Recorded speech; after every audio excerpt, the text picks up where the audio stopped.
Então, hoje a gente vai discutir anatomia topográfica e aspectos funcionais da medula espinhal, tá? Então, o conceito de medula espinhal é a massa cilíndrica de tecido nervoso situado dentro do canal vertebral, tá? É a parte mais simples do sistema nervoso central, que menos se modifica no canal vertebral, e pode ser um órgão simples e, de certa forma, se formos comparar com o encéfalo, é a parte que menos se modifica do nosso tubo neural, tá? Então, a medula já tem um limite. Ela tem um limite superior, que a gente chama de limite cranial. Então, esse limite cranial ele vai até o forame magnum. E tem um limite caudal inferior, que vai até a segunda vértebra lombar. Tá? Então, o restante, nós vimos que as vértebras, são 5 vértebras lombares, que compreendem a região lombar, e ela vai até a segunda vértebra lombar. O restante do canal vertebral ele é preenchido por raízes nervosas. Tá? Então, o cuidado muito grande com relação ao limite caudal, que ela vai até a segunda vértebra lombar. Ela tem uma forma geral, a sua forma geral tem uma forma cilíndrica, ligeiramente achatada antero-posteriormente. Tá? Então, não é arredondada, ela é achatada antero-posteriormente.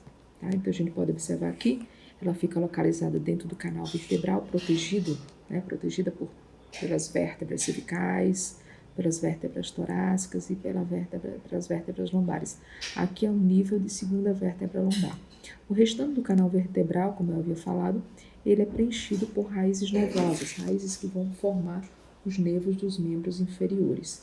Aqui na figura natural, a gente pode observar foram retirados os processos espinhosos das vértebras cervicais, aqui parte torácica, e a gente pode observar aqui, ó, dentro do canal vertebral, a medula espinhal, aqui preenchendo o canal vertebral. Ela é uniforme, tá? A medula espinhal ela não é uniforme, ela tem dilatações, essas dilatações nós chamamos de intumescências, e essas intumescências elas ficam em 2 locais da região lombar, da região vertebral, na região cervical e na região lombar, onde saem exatamente os grandes nervos para os membros superiores e os membros inferiores, respectivamente. Então, aqui a gente pode observar a medula espinhal, tá?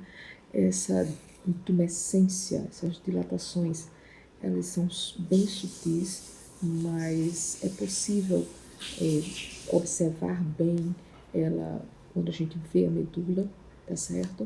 Então, aqui a gente tem uma dilatação onde saem os grandes nervos dos membros superiores, que é a intumescência lombar, e aqui a intumescência cervical, onde saem os grandes nervos dos membros inferiores. Tá? Então, essas intumescências elas são acúmulos de corpos de neurônios, onde essas informações são lançadas para os nossos membros superiores e inferiores, para os movimentos, né, da nossa musculatura. A superfície da medula ela apresenta sulcos longitudinais, né, que percorrem toda a sua extensão, como é o caso do sulco mediano anterior, a fissura mediana anterior. A fissura é algo mais profundo, o sulco é mais raso, mas as fissuras são mais profundas. Então, ele tem o sulco mediano posterior, a fissura mediana anterior e os sulcos laterais, anteriores e posteriores, de onde sai o início da formação dos nossos nervos espinhais. Aqui nós temos um corte transversal da medula, observando ela na parte interna, e aqui a gente pode observar, isso aqui é uma vista anterior da medula, isso aqui é uma vista posterior da medula. Então, anteriormente nós temos uma fissura, que é algo mais profundo, que vai até o meio, praticamente o meio da medula, aqui a gente chama de fissura mediana anterior, tá? Na vista posterior nós temos um sulco no plano mediano, a gente chama de sulco mediano posterior, e na parte lateral aqui nós vamos ter, tá, os sulcos laterais. Esses são o sulco lateral posterior e aqui o sulco lateral anterior. Isso é bilateral, tá? Aqui o outro sulco lateral posterior e aqui o outro sulco lateral anterior. A medula é uma substância, ela é formada por substância cinzenta localizada, essa substância cinzenta é localizada, ela é formada por substância cinzenta e substância branca, né, que apresentam um formato de borboleta, um H. Distingue-se assim algumas estruturas nessa coloração, como é o caso das colunas, né? Nós temos as colunas anteriores, as colunas posteriores, a coluna lateral na região cervical, e no centro da substância cinzenta podemos localizar uma pequena abertura, um canal muito pequeno chamado de canal central da medula, né? E aí esse canal central da medula nada mais é do que a luz do tubo neural. Então, quando o tubo neural ele é formado, a goteira neural se funde formando o tubo neural, ele deixa um pequeno espaço no centro. E esse espaçozinho no centro, esse canalzinho no centro, tá? Nós chamamos na medula de canal central da medula. E no encéfalo vai formar cavidades maiores, que é o caso dos ventrículos, que são resquícios da luz do tubo neural, né? Então, o que a gente pode observar? Aqui nós temos a substância branca na parte mais periférica e no centro da medula a substância cinzenta, onde nós vamos encontrar os corpos de neurônios, tá? Aqui nós temos as colunas, essas são as colunas posteriores, aqui nós temos as colunas anteriores e aqui as colunas laterais, tá? É formada por essas estruturas. Aqui são os elementos que já estavam, que a gente já mostrou, os sulcos laterais, o sulco mediano posterior, a fissura mediana anterior. A gente só está complementando, colocando mais elementos dentro desse conjunto da medula, tá? A substância de fora, que é a substância branca, ela é formada por fibras que sobem e descem da medula, né? E podem ser agrupadas de cada lado em 3 funículos ou cordões, tá? Então, nós temos na substância branca 3 funículos. O funículo anterior, situado entre a fissura mediana anterior e o sulco lateral anterior, o funículo lateral, situado entre o sulco lateral anterior e o sulco lateral posterior, e o funículo posterior, que fica localizado entre o sulco lateral posterior e o sulco mediano posterior. Então, nós temos aqui o funículo anterior, tá? Funículo anterior, aqui, essa partezinha aqui é o funículo anterior, entre a fissura mediana anterior e o sulco lateral, funículo anterior, o funículo lateral, que vai do sulco lateral anterior ao sulco lateral posterior, toda essa porção aqui, esse espaçozinho aqui, e o funículo posterior, que é esse espaçozinho aqui, essa substância branca, tá? Que fica entre o sulco lateral posterior e o sulco mediano posterior. Já no funículo posterior, nós vamos ter uma subdivisão, tá? O funículo posterior, ele é dividido em um sulco intermédio posterior em 2 estruturas chamadas de fascículos. Esses fascículos são reconhecidos como fascículo grácil, tá? Que ele vai conduzir impulsos para os membros inferiores e a metade inferior do tronco, e o fascículo cuneiforme, que ele vai conduzir impulsos dos membros aos membros superiores e a metade superior do corpo, tá? Do nosso tronco. Então, aqui a gente tem os fascículos dentro do funículo, no funículo posterior nós vamos ter 2 fascículos, o fascículo grácil, que é esse mais perto do plano mediano, e o fascículo cuneiforme, que é esse mais lateralzinho aqui. E entre os dois, tá, nós temos uma divisãozinha pelo sulco aqui, ó, o sulco intermédio posterior, que separa essas 2 áreas do funículo posterior. Muito bem. Conexões dos nervos espinhais e os segmentos da medula. Os sulcos laterais, tanto anterior como posterior, eles fazem conexão a pequenos filamentos nervosos, tá? Que são denominados filamentos radiculares, que se unem para formar, respectivamente, as raízes ventral e dorsal do nervo espinhal, ou seja, o início da formação do nervo. O nervo ele tem a formação dentro do paquímero, tá? Mas quando ele se forma totalmente, ele se forma fora do paquímero, por isso que ele é um dos elementos do sistema nervoso periférico, tá? Mas ele tem a sua formação, seu início dentro do paquímero, dentro do canal vertebral. As duas raízes, né, que vão formar os nervos espinhais, elas vão se fundir, e a raiz posterior ela vai provocar uma dilatação que a gente chama de gânglio espinhal, né, que existe na raiz dorsal.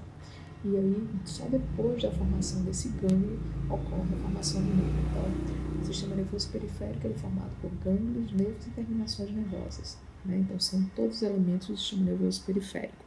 Aqui a gente pode observar, na figura, a gente pode entender melhor aqui. Aqui nós temos a medula espinhal, tá? A substância cinzenta, a substância branca, o sulco lateral anterior, a fissura mediana anterior aqui, o sulco mediano posterior, o sulco lateral posterior. E no sulco lateral posterior a gente tem a saída, ó, de pequenos filamentos, são chamados de filamentos radiculares. Esses filamentos radiculares eles vão se fundir e vai formar a raiz dorsal, né, a raiz posterior aqui, ó, e a raiz ventral ou anterior. E aqui, ó, já tem o limite do nosso paquímero, tá? Porque aqui na raiz dorsal, a raiz posterior, ele vai dilatar, ó. Esse aqui já é gânglio, e o gânglio é um dos elementos do sistema nervoso periférico, tá? Então aqui a gente tem o gânglio, e aqui nós temos a formação do nervo já fora, né? Totalmente fora do paquímero, tanto o gânglio como o nervo. Então, os nervos espinhais eles são formados dentro do paquímero através dos filamentos radiculares que se fundem para formar as raízes dorsal e ventral. Na raiz dorsal ocorre uma dilatação. Essa dilatação são gânglios, são chamados de gânglios, são cúmulos de corpos de neurônios, de informações que passam por essa estrutura, tá? E ele controla exatamente as vias, né? A via aferente que está chegando, as informações ao sistema nervoso central, tá? Nós temos o gânglio espinhal aqui e só depois é formado os nervos espinhais. Aqui mostrando, né, dentro do paquímero, aqui é uma vértebra, tá? Uma vértebra torácica. Aqui nós temos o paquímero, que é o canal vertebral, a medula aqui dentro, tá? Tá aqui a medula espinhal. Aqui nós temos as colunas posteriores, colunas anteriores, e aqui, ó, as raízes, raiz dorsal e raiz ventral do nervo. Ó, já está fora do paquímero, essa dilataçãozinha aqui, ó, é o gânglio espinhal, tá? E aí, o nervo espinhal são elementos do sistema nervoso periférico, tá? Essa medula, ela, além da sua proteção, né, pelo canal vertebral, que é a estrutura óssea, elas são envolvidas também por uns sacos. São 3 sacos que envolvem essa medula, que nós chamamos de envoltórios, né? Esses envoltórios, ele tem como função proteger mais ainda essa medula. Esses envoltórios são chamados de dura mater, aracnoide e pia mater. São as meninges, né, que nós chamamos de meninges, são os envoltórios. A dura mater é a mais externa, ela possui a terceira, né, a mais externa das 3, é formada abundantemente de fibras colágenas, então ela é bem resistente e tem uma forma espessa e bastante resistente, que é a de fora, né, a mais externa. A do meio é chamada de aracnoide porque ela tem um aspecto de fios, tá? Ela tem um aspecto como se fossem teias de aranha. Ela é mais sensível, mais delicada, tá? E é o folheto mais delicado da própria meninge. E a aracnoide e a pia mater, que é a mais íntima, que é a mais próxima, ela é extremamente delicada também, ela é mais próxima ao tecido nervoso. Ela está intimamente envolvida ao tecido nervoso, ela está segurando todo o tecido nervoso, tá? Então, dos envoltórios das meninges, a mais íntima do tecido nervoso é a pia mater. Então, seguindo aqui, nós temos a dura mater, a mais externa, a aracnoide, a do meio, e a pia mater, a mais íntima. Então, seguindo, nós vamos ter aqui a visão das 3 meninges, a dura mater, que é a de fora, e a gente só vai visualizar os outros elementos abrindo a dura mater, tá?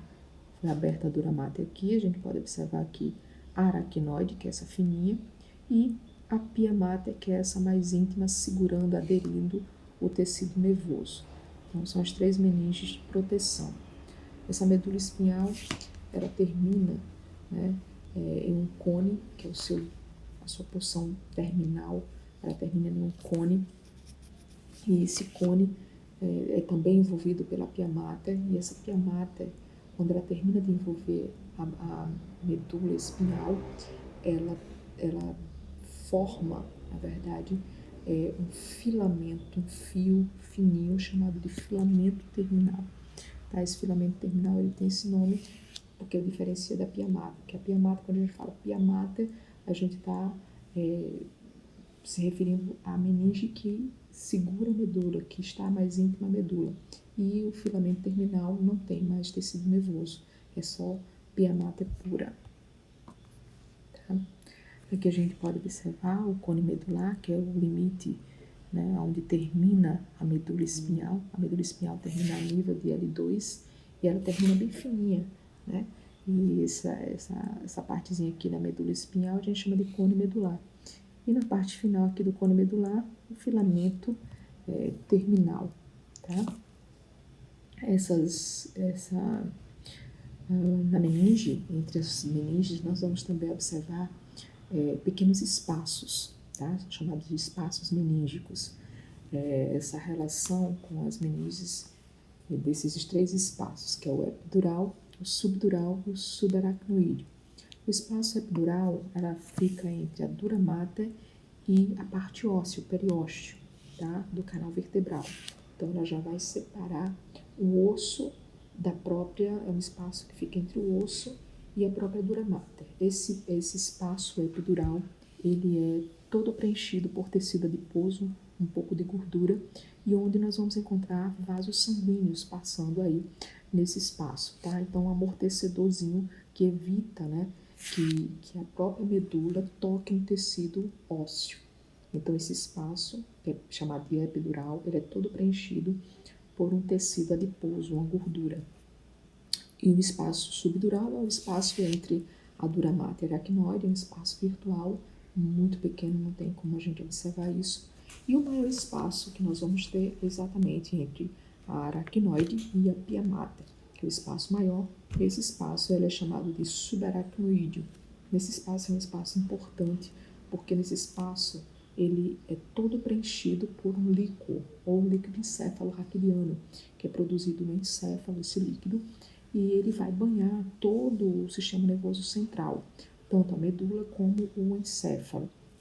E é uma das formas também de proteção do nosso sistema nervoso central. Então, nosso sistema nervoso central é protegido pela parte óssea, ele é protegido pelas meninges e ele também é protegido por esse líquido, tá? O líquido encéfalo-raquidiano, que fica localizado nesse espaço entre a aracnoide e a pia mater, chamado de espaço subaracnoídeo.